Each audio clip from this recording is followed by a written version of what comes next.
इसीलिए कही कि सकल पदार्थ हैं जग माही, कर्महीन नर पावत नहीं। सकल पदार्थ का मतलब है ये संसार ऐसी जगह है जिसमें हर चीज है। जिस प्रकार से इस धरती माता में जो बीज तुम बोओगे, जैसी उसकी तासीर होगी, वैसा ही वो रस लेके पैदा हो जाएगी।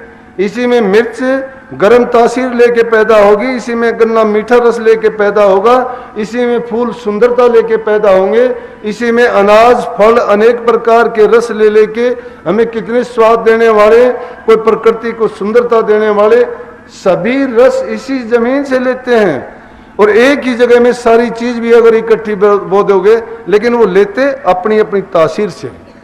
सत्संग में भी वही बात है। जो जीव जितने यहाँ आए हैं और जो यहाँ से जो चीज लेके जाएंगे, उनकी जो तासीर है वही लेके जाएंगे। जो इंसान यहाँ आया है गुण ग्रहण करने के लिए, गुण लेके जाएगा। जो आया है औगुण देखने के लिए, औगुण देख के जाएगा। जो आया है खाने पीने के लिए, खाने की शिकायत करेगा। जो आया है ज्ञान लेने के लिए, वो एक एक शब्द को उठा उठा के अपने हृदय में रख के और लेके जाएगा। और तब उसको ये होगा कि जिस चीज की मुझे आवश्यकता थी वो मिली। तो जिसको जो आवश्यकता है वो अपनी अपनी चीज यहाँ से लेके जाए। सकल पदार्थ हैं, लेकिन जो कर्म से हीन है, यहाँ आने के बाद अगर कोई आंख मीच के सो जाता है, कोई बैठ के उबासी तोड़ता है, कोई अपने ख्यालात को दौड़ाता है, कहीं किसी को कोई अपनी बात याद आती है, घर की, परिवार की, संसार की, या कोई पीछे हुई घटना की, या वो आगे की अपनी योजनाएं सोचता है, तो वो क्या लेके जाएगा यहाँ से। सत्संग में बैठने का मतलब है मन के द्वार खुले रखो, आंखों के द्वार खुले रखो, कर्णों को खुले रखो। जो अपने कर्ण को, आंख को और दिल को, तीनों को खोल के सत्संग में बैठता है, उसके लिए एक एक वचन हीरे और मोतियों की तरह, बरसात की तरह बरसते हैं। लेकिन जो यहाँ बैठ के मुंह फाड़ते हैं, या जो मैंने चीजें गिनाई थी उनमें अपने मन को दौड़ाते रहते हैं, या इधर उधर की मन में कल्पनाएं करते रहते हैं, वो उसी प्रकार से खाली चले जाएंगे। जिस प्रकार से औंधा घड़ा बारिश होती है वो रख दिया जाए, उसके अंदर बूंद भी नहीं जा सकती, क्योंकि उसका मुंह नीचे की तरफ हमने कर दिया है। कहने का तात्पर्य यह है कि उन चीजों में खुशी नहीं है। उनमें जो हम देखते हैं संसारी लोगों किस चीज की चाह रखते हैं, वो तो कहते हैं कि धन में सुख है, पदार्थों में सुख है, संतान में सुख है, एक का नहीं है। श्री कृष्ण जी ने अर्जुन को उपदेश देते हुए कहा कि 4 प्रकार के भगत हैं दुनिया में। बोले जी कौन कौन से? बोला एक तो वो जो परमात्मा को दुख और तकलीफ के वक्त याद करते हैं। ऐसे भगत हम सभी हैं आज के युग में, कल युग में। जब दुख और तकलीफ आता है तो गुरु को, पीर को, इष्ट को, परमात्मा को, देवता को, जिनके नाम जानते हैं, एक को नहीं, सबकी लिस्ट बना के सबको याद करते हैं कि क्या पता कौन सा काम आ जाए। है किसी का नहीं वो, क्यों एतबार उसका किसी पे है भी नहीं। तो एक प्रकार के तो भक्त वो हैं, जब कोई परेशानी, दिक्कत, तकलीफ उनके सामने आती है तो बहुत याद करते हैं। बोला जी ठीक है। बोला दूसरी प्रकार के वो लोग हैं जो पुत्र के लिए और धन के लिए भक्ति करते हैं। बोला जी ठीक, क्योंकि कई लोगों की तो यही चाह होती है कि भाई हमारे पास धन हो जाए। धन का क्या करोगे? सबसे अच्छा धन है इंसान का संतोष। गोधन, गजधन, बाजी धन और रतन धन खान, जब आवे संतोष धन तो सब धन धूड़ समान। जिस इंसान के मन में संतोष आ गया वो बेपरवाही है। अरे फकीरों के पास क्या है, फक्कड़ होते हैं, एक कपड़ा होता है, कहीं भी अपने गए बैठ गए, लेकिन उनको परवाह नहीं है। रोटी दे दी तो खाली मिल गई, पानी जहां मिल गया पी लिया, जहां रात पड़ गई वहां सो गए, सुबह वह उठ के चल दिए, मगन और मस्त रहते हैं परमात्मा के नाम में, भजन में। उनको चाह नहीं है, न धन की चाह है, न संतान की चाह है, न घर की चाह है, न मकान की चाह है, और न जीव के रस के लिए अनेक तरह तरह की मिठाइयों की, ये चटपटी चीजों की जरूरत है। बोला जी ठीक है। तीसरी प्रकार के वो है जो लोग मुक्ति के लिए भक्ति करते हैं, जो संसार से अलविदा हो जाएं, मुक्त हो जाएं और कभी फिर संसार में ना आए। लेकिन चौथी प्रकार के कहने लगा कि वो भक्त हैं जिनको इन चीजों से किसी से कोई सरोकार नहीं है, बेपरवाह, ना उनकी कोई तमन्ना है, ना कोई उनकी इच्छा है, ना कोई उनकी जरूरत है, उनको मुक्ति तक की चाह नहीं है। और यही फिलोसफी, यही विचार, यही सिद्धांत राधा स्वामी मत का भी है। और उसी को प्रतिपादित करते हुए स्वामी जी महाराज ने तो लिखा है कि मुक्ति की नहीं चाह मन में भक्ति प्यारी लाग। जिनको भक्ति प्यारी होती है, ये बात तो कही। रामायण में भी इसका प्रसंग आता है। जब रामचंद्र जी हनुमान जी की सेवा से बहुत प्रसन्न हुए तो कहने लगे, हनुमान जी मैं आपकी सेवा से बहुत प्रसन्न हूं, और इतना प्रसन्न हूं कि आप जो चाहोगे, जो आपकी इच्छा हो मांगो, मेरे से क्या चाहते हो। कहने लगा, प्रभु कि आपने सब कुछ दे दिया, आपका दर्शन जहां मिल गया वहां सब कुछ मिल गया, सब आए उस एक में, डाल पात फल मूल, अब लेने को क्या रहा, गए जब पकड़ा मूल। जब मैंने आपको ही मान लिया है, आपको ही ले लिया है, पकड़ लिया है, आपको ही, आप मुझे मिले हुए हैं, जिसके दर्शन तक दुर्लभ है जीवों को, तो मुझे और किसी चीज की आवश्यकता जरूरत भी नहीं है। मुझे क्या चीज है? फिर भी अगर आप चाहते हैं तो मैं एक ही चीज आपसे मांगूंगा कि मेरा चाहे कितनी बार भी संसार में जन्म हो और जितनी बार भी जन्म हो, मुझे आपकी सेवा मिले और आपका ही संग मिले। अरे जिसने प्रभु को प्रभु से मांग लिया, जो सेवक गुरु से गुरु को ही मांग लेता है, उसको फिर मांगने के लिए कुछ उसके बाद रह ही नहीं जाता। क्यों नहीं रह जाता? जो सारी चीजें उसी में आ गई, जो चीज हमें मिलती हैं। चीजों का जब भंडार हमारे पास है, फिर हमें एक एक चीज की मांगने की कोई दरकार नहीं रह जाती। लेकिन बाद में दूसरी तरफ ना ले जाते हुए उसी तरफ आता हूं कि मर्दाना जी सेठ जी से संवाद करते हैं, पूछते हैं कि सेठ जी आप बहुत खुश हैं, आपको देख के मुझे ये लगा कि वैसे तो संसार में नानक साहब के साथ विचरण करते करते मैंने ये बात उनसे बार बार सुनी और देखा भी। क्यों कि कोई जीव किसी ढंग से दुखी है, कोई किसी ढंग से दुखी है, ना साधु सुखी है, ना गृहस्थी सुखी है, ना धनवान सुखी है, ना औलाद वाला सुखी है, ना बे औलाद वाला सुखी है। जिसकी औलाद नहीं है औलाद के लिए तरसता है, औलाद है आपस में उनका झगड़ा होता है, मुकदमे चलते हैं, कोर्टों में खड़े होते हैं, वो दुखी हैं। जिनके पास पैसा नहीं वो पेट पीट से मरते हैं, भूखे मरते हैं, और जिनके पास ज्यादा धन है उनका आपस में झगड़ा। आज देखो बड़े बड़े सेठों के बड़े बड़े जो मॉल करते हैं, उनके कोर्टों में कितने झगड़े मुकदमे चलते हैं। कहने लगा, मैंने नानक साहब के साथ घूमते विचरण करते हुए दूर दूर तक हम गए, दुनिया में हमने सबको देखा परखा, लेकिन मुझे कोई सुखी दिखाई नहीं दिया, लेकिन आपको देख के मुझे ये लगा कि आप सुखी हो। बोला, मर्दाना इधर आ, तेरे को चुपके से बताता हूं मैं कैसा सुखी हूं। बोला कि जवानी के दिन थे, औलाद एक दो हो चुकी थी, मैं बीमार हो गया। मेरा सुख बताता हूं, अचानक जब मैं बीमार हो गया मेरी ये हालत होगी कि बचना मुश्किल हो गया। क्या करूं? चलो मैं ठीक हो गया। मैं जब ठीक हो गया, घरवाली ऐसी बीमार होगी कि पूछो ना। वो कहने लगी कि अगर मैं तो मर जाऊंगी तो तू तो दूसरा ब्याह कर लेगा, तुझे क्या दुख है मेरा? बोला कि मैं दूसरी शादी नहीं करूंगा। क्यों कि जब तक हमारे देश में आज से 100, 125, 150 साल पहले भी लोगों का वचन था, उनके बात के धनी होते थे, वचन को निभाते थे। मर्यादा और संस्कार हमारे देश में दो के सहारे ही तो हिंदुइज्म का नारा लगा है। यहाँ पे हिंदुस्तान में हिंदुओं की ये खूबी रही है कि जो भी चीज अतिथि आ गया तो उसी को परमात्मा मान लिया। अतिथि देवो भव है कि अतिथि ही देवता है। अगर कोई घर में रास्ते चलते हुए के आके कहते हैं कि चलो विश्राम करो, खाना खाओ, रुको, दूसरे देशों की जाके सभ्यता देखो, बिना मतलब के कोई किसी को ये नहीं पूछता ये कौन है, क्यों है, क्या है और इसको क्या दुख है, क्या तकलीफ। लेकिन दुख और सुख की बात चलती है कि इंसान स्वार्थ में इतना भूल जाता है कि उसको ये ख्याल तक नहीं रहता कि मैंने क्या बात कही थी, क्या हुई थी। कहने लगा कि मेरी घरवाली कहने लगी, तुझे मेरा क्या दुख है कि स्त्रियां तो सती हो जाती हैं पति के पीछे, लेकिन तुम वो आदमी जाति के हो और मैं अगर गुजर गई तो आप दूसरी शादी कर लोगे, क्या है?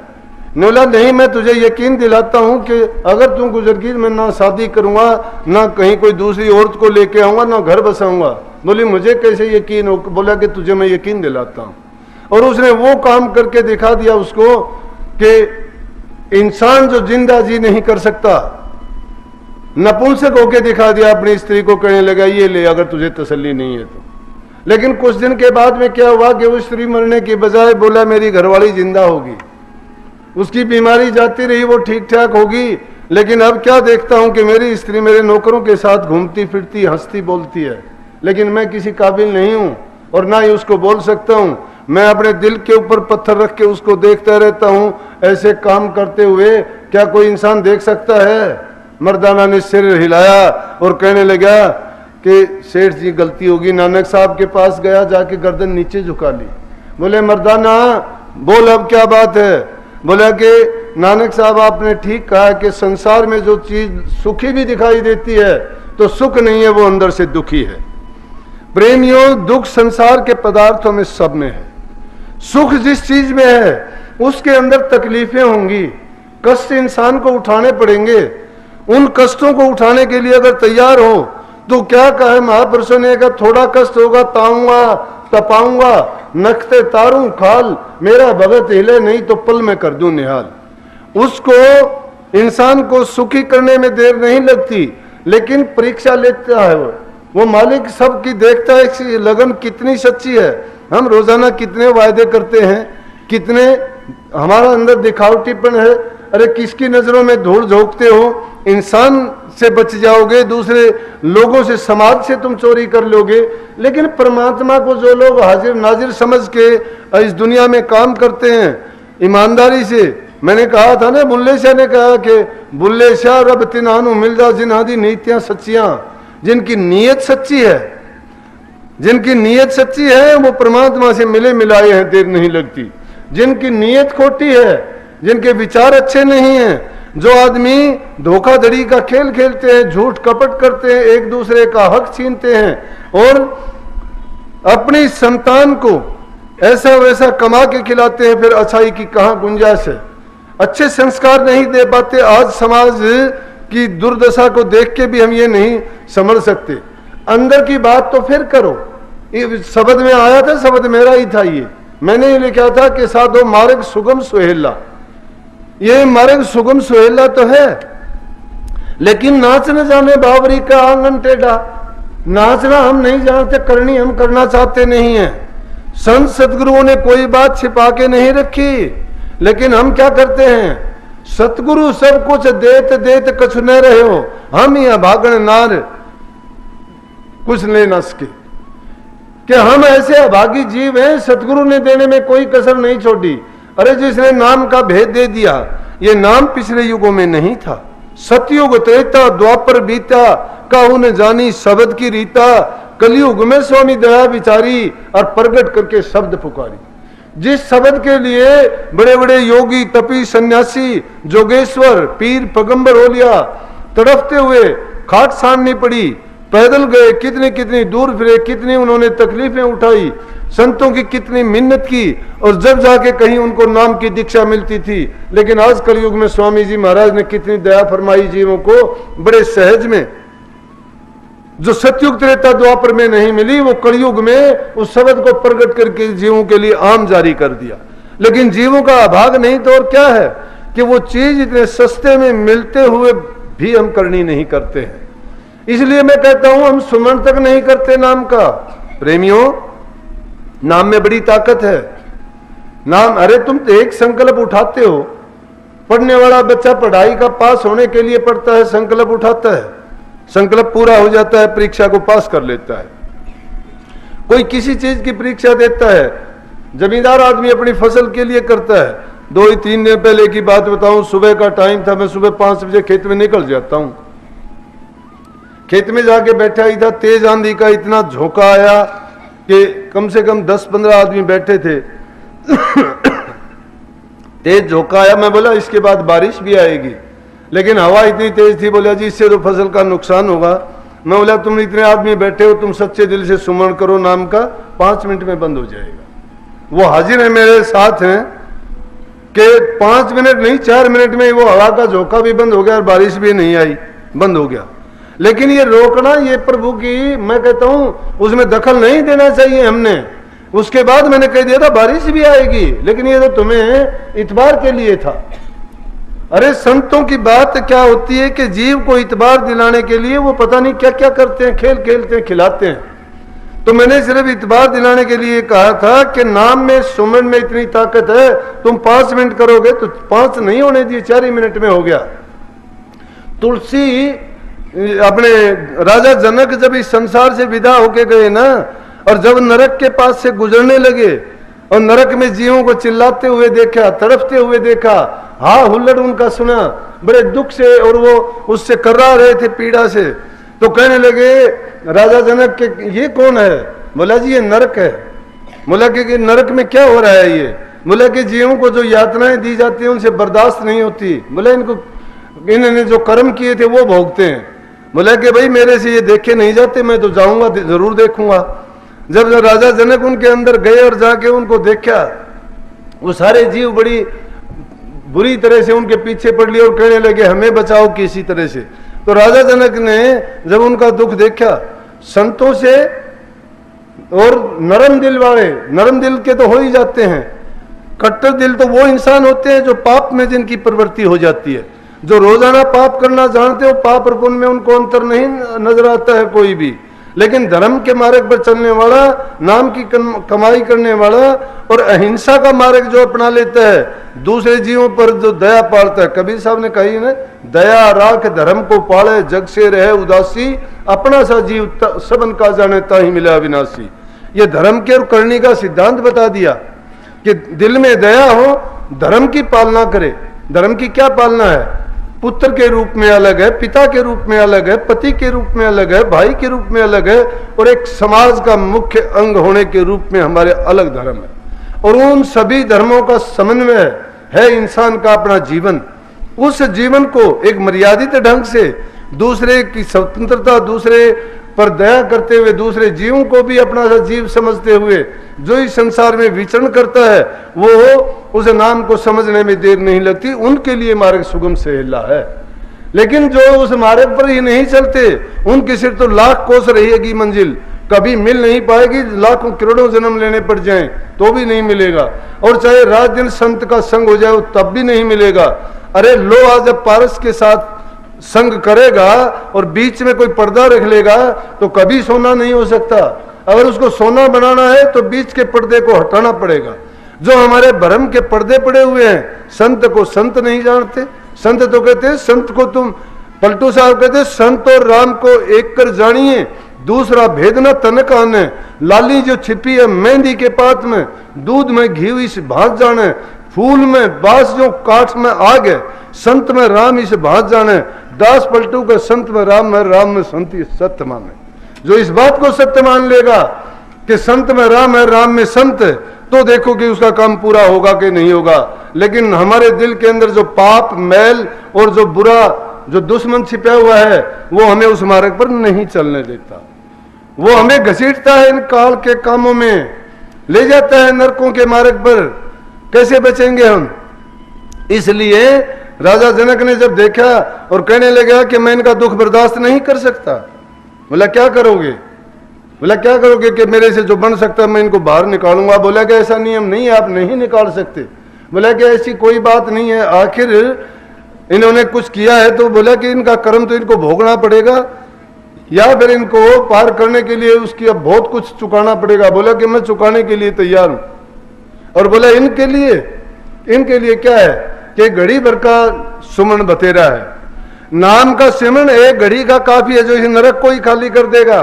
और राजा जनक ने उसी टाइम अंगूठा टेक के एक घड़ी का सुमन दिया और नरक सारा खाली हो गया, एक भी जीव वहां नहीं रहा। जब कही कि धन्य राजा जनक को जिन सुमन किया विवेक, एक घड़ी के सिमरन से तारे पुरुष अनेक। एक घड़ी के सिमरन से प्रेमियों, आप तो बहुत बहुत सिमरन करते हो नाम का, बहुत प्रेमी हो, दोनों वक्त में ध्यान में भी बैठते हो, अभ्यास भी करते हो ना? नहीं करते। इसीलिए मैं कहता हूं कि नाम का अगर सिमरन मात्र भी कर लोगे, तुम्हारे मन की दशा बदल जाएगी, तुम्हारा जीवन बदल जाएगा।